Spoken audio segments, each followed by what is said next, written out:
Welcome to Jewish Museum Milwaukee's Museum Moments. Every Tuesday and Thursday, we explore some sort of story to give some context to what's going on in the world. And today is Election Day. So in thinking about today, we wanted to look back on a moment that was a turning point in some ways for the Jewish community, a moment of recognition. So today we're going to be examining George Washington's letter to Moses Seixas, who was representing the congregation in Newport, Rhode Island. And to join me in doing that, I'm delighted to invite in Michael Felberg, who is the director of the George Washington Institute for Religious Freedom and the former director of the American Jewish Historical Society. Thank you so much for joining me, and welcome to Museum Moments. Thank you, Ellie. I'm happy to join you, and thank you for inviting me. So as we're starting, the letter becomes fairly well known, but let's start by giving a sense of context. What are we talking about here? How did a letter from George Washington end up with a congregation in Providence, Rhode Island, and what is its significance? Well, it actually is. Thank you. Okay. It happened because Washington, it really happened because Rhode Island was the last of the 13 states to ratify the Constitution. The Constitution went into effect in 1789. Washington became president in 1788. The Constitution went into effect in 1789 when 9 of the 13 states ratified it. Finally, all 13 did. Rhode Island was the last. And probably for 2 reasons. One, it was the smallest state and wanted to be sure that it would not, that it would have at least somewhat of an equal representation by having the same number of senators as every other state. And secondly, it had a long tradition of religious freedom, religious liberty, which you didn't have to be a member of a particular church to be a citizen. Jews could worship freely there. Muslims, Catholics, which was probably even more difficult than being a Jew in some of the previous colonies. So in August of 1790, after the legislature in Rhode Island signed on to the new nation, completing the Union, Washington and his Secretary of State, Thomas Jefferson, and Governor Clinton of New York took a boat trip to Rhode Island to thank the state for joining. They landed in Newport in August of 1790. They would go on to Providence, but they spent an overnight in Newport. And when they arrived there, there was great fanfare. There was a 13-gun salute in the harbor. There was a state dinner that night, a formal dinner with 13 toasts, and I imagine a few headaches in the morning. And that following morning, there was an official delegation put together by the city government of Newport, to, I guess, town government in those days. And they invited members of the clergy, members of the town council, and other distinguished civic leaders, local civic leaders, to give formal addresses, formal speeches to Washington in his boarding house before he left for Providence. And among the people invited was Moses Seixas, S-E-I-X-A-S, Seixas, a Sephardic name. And the founders of the Newport congregation were Sephardic Jews for the most part. And Seixas read 2 letters of greeting to Washington. The first, as the head of the Masonic Lodge in Newport. Washington was a fellow Mason with Satius. And the second was a letter of greeting from what was known as the Hebrew congregation in Newport, or Congregation Yeshuat Israel, the dispersed of Israel. And in it, Satius essentially asked a question. Mr. President, under the new nation, this new government that we see before us, will Jews have equal rights? Will we be equal citizens, or should we expect, as we have historically for centuries and centuries, to be either, if not persecuted, at least second-class citizens? And at this point, there were actually places where Jews were not voting, and Jewish men at this point did not have those kinds of rights. Right. They could not vote or hold office. What Jews in Newport could do was openly hold services and build a synagogue, which they did in 1763. By contrast, Connecticut didn't allow the construction of a synagogue till the 1830s. So Newport was tolerant. Okay, it was not inclusive. It was diverse, but not equal. And yet here is this local leader going not to his local government and advocating for local support, but saying to the President of the United States, hey, what is the status of Jewish people in the United States? Tell me now. Right, exactly, for the whole nation. And after Satius read his letter to Washington, somebody took it from Satius, and because it's sitting now in the library, Satius's letter is sitting in the Library of Congress in the Washington collection. So either Washington took it or Jefferson, somebody took it. And 4 days later, Satius got a letter back from Washington in Washington's hand, which reiterated a lot of the text that Satius had written. Maybe the best thing, if you feel we have time, I could read Washington's letter. Go for it. Anybody who hasn't read it can hear it, okay? So Washington wrote back, gentlemen, and of course, the members of the congregation, Yeshuat Israel, which worshipped in what we now know as the Torah Synagogue in Newport, he wrote back to them, while I received with much satisfaction your address replete with expressions of esteem, I rejoice in the opportunity of assuring you that I shall always retain grateful remembrance of the cordial welcome I experienced on my visit to Newport from all classes of citizens.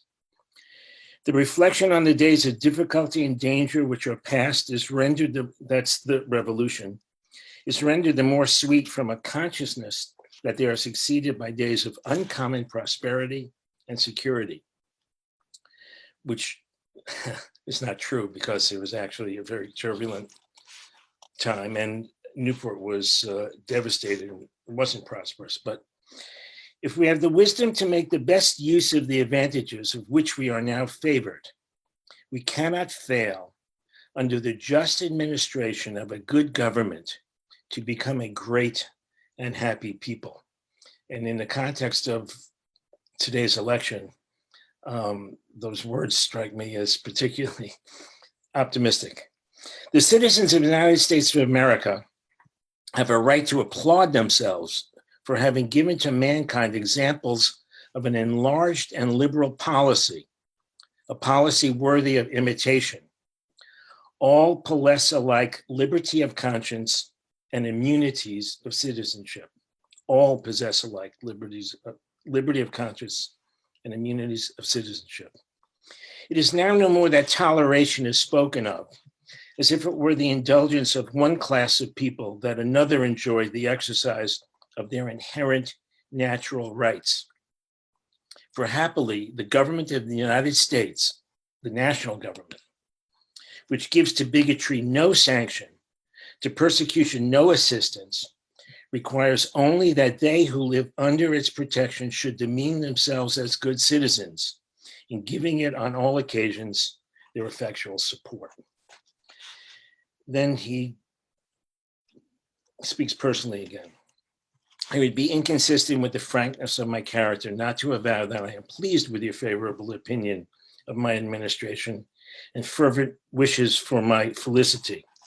May the children of the stock of Abraham who dwell in this land continue to merit and enjoy the goodwill of the other inhabitants, while everyone shall sit safe in safety under his own vine and fig tree, and there shall be none to make him afraid.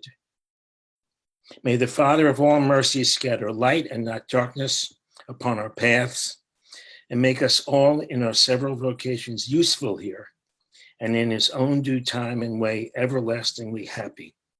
G. Washington. So the things that really come out of this letter, the to bigotry no sanction, and the verbiage right after that, he lifts straight from Moses Satius' letter. Correct. And so it was Satius too who said, well, I have Satius' letter here. It starts out, permit the children of the stock of Abraham to approach you with the most cordial affection and esteem for your person and your merits, and join with our fellow citizens in welcoming you to Newport. So again, phrases like children of the stock of Abraham. Yes. The ideas, and in some ways, I think by playing back Satius' language, he was affirming to Satius that, yes, he, at least while he's president, the national government will not discriminate against Jews or members of any other religion. And keep in mind, 6 months later, the Bill of Rights is adopted, or 6 or 8 months later. And the First Amendment includes the clauses that we now interpret to mean separation of church and state and freedom of worship. So there's that context too for this trip, which is that Washington was an advocate for passage of the Bill of Rights, and that too was the appearance of the Bill of Rights, even though it hadn't been adopted yet, was one of the reasons that the state of Newport chose to ratify the new Constitution. I'm sorry if I interrupted you. No. It's. I think that's an important concept, and the idea that then this is built into that yeah, you have one president's word, and then you have actual governance in a constitutional amendment to say religious freedom is part of our body of laws. So this letter, though, 100 years ago, would not have been the sort of thing that you and I were talking about. It would have been kind of put aside. Some history books would have marked on it, but it has a much larger legacy. Can you speak about its provenance, how it comes to kind of be part of school curriculums and be kind of more generally known in the popular imagination? Sure. Again, let me take you back to the beginning. Although the letter was addressed to the Hebrew congregation in Newport, it arrived at the home of Moses Satius. And the Satius family, when it arrived, Satius took it to the local Newport newspaper, and they reprinted it. And there were no news services those days. Every American newspaper at that time got its stories by subscribing to all the other newspapers. And eventually, Washington's letter got reprinted in just about every paper in the United States, all 13 states. I mean, it's not that, not that big a deal then. But and then it sort of fell into obscurity, I think, in large part because it stayed in the Satius family, stayed in the private hands of the Satiuses until the 1950s, when it got sold to a collector named Morris Morgenstern, who saw in the letter the opportunity to both promote Jewish civil rights, you might say, and to meet important people.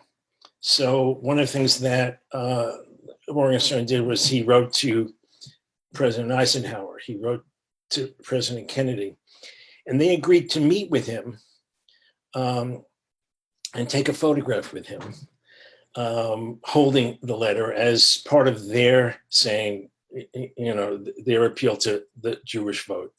The letter traveled around on the Freedom Train, which went across the country with the Constitution. This was in 1952, I think, as I remember, with the Constitution, the Declaration of Independence, as a way to drum up support for the Cold War, to show that our legacy of freedom was superior to the godless tyranny of communism. And so the letter began to have some degree of exposure and to become a source of pride for the Jewish community. But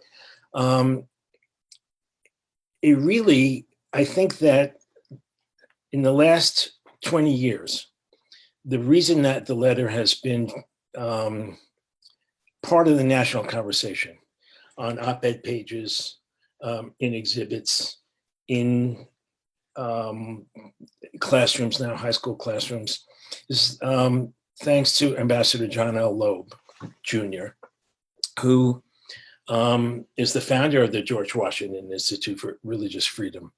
When he was a college student many years ago, I guess about 70 years ago now, he was at Harvard, and he traveled down to Newport.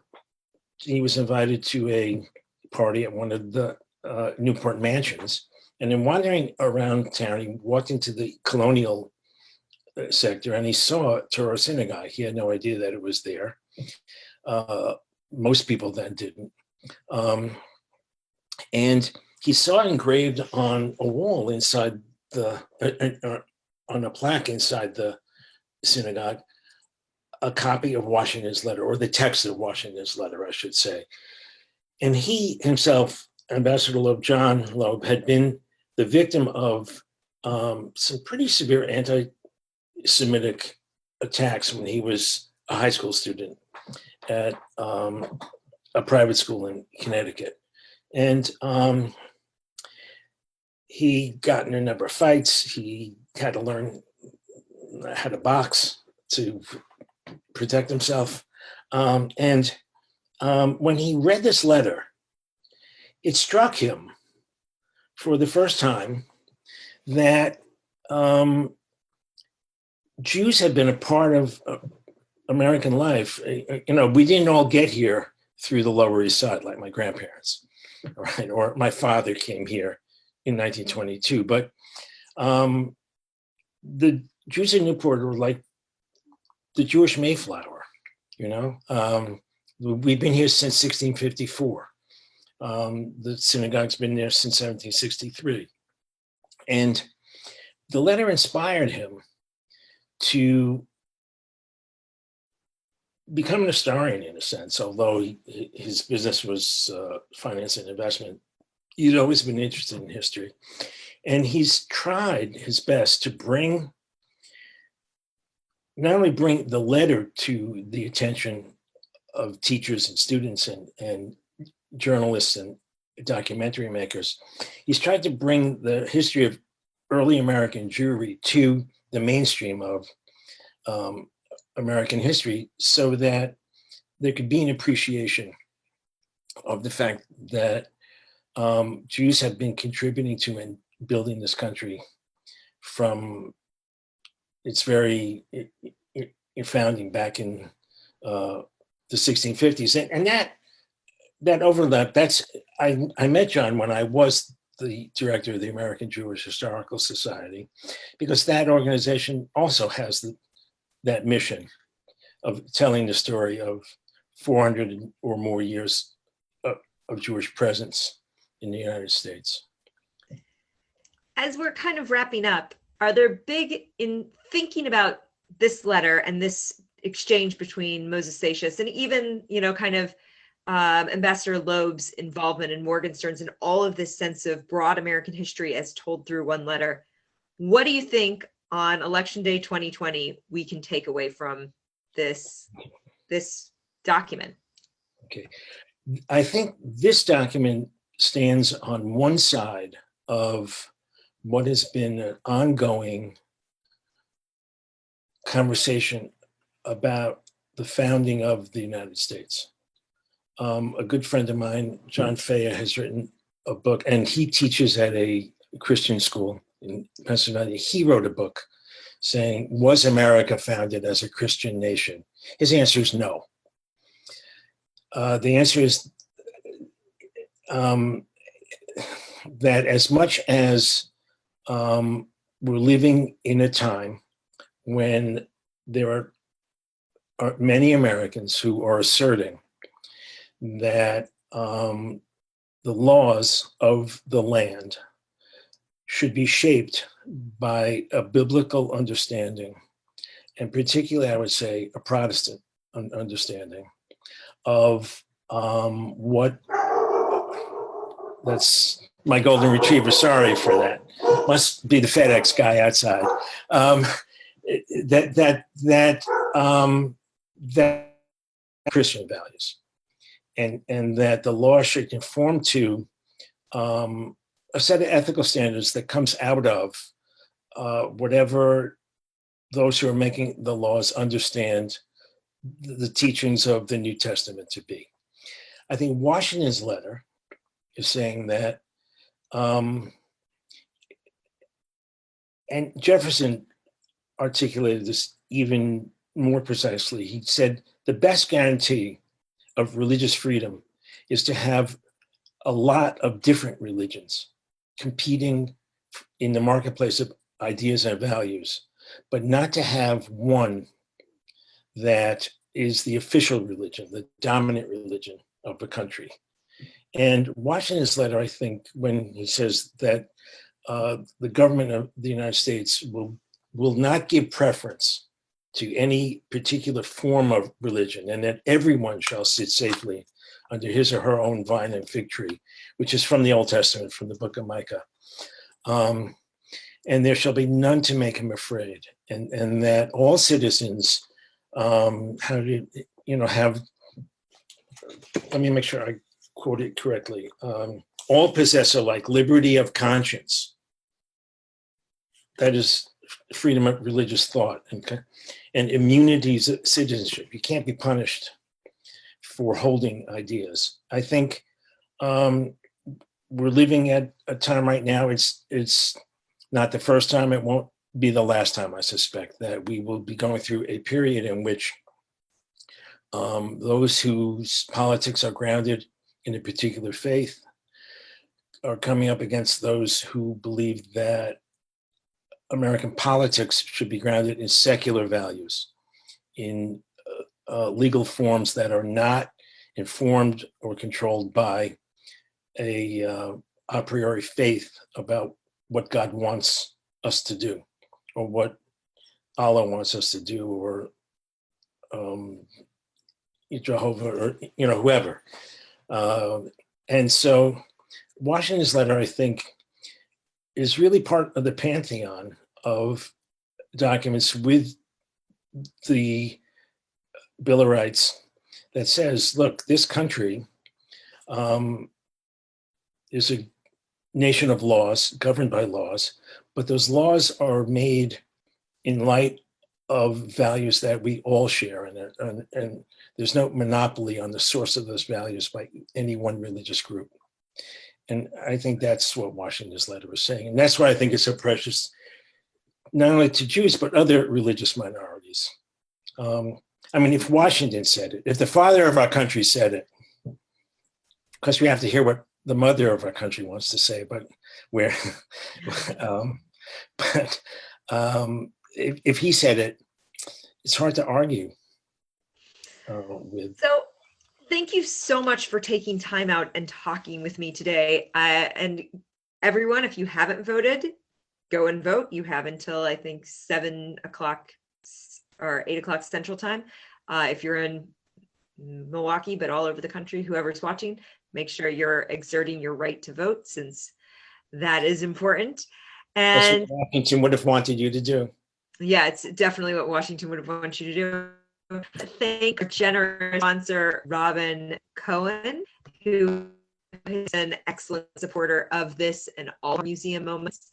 And thank you all for joining us. If you want more information about Jewish Museum Milwaukee, you can find that at jewishmuseummilwaukee.org.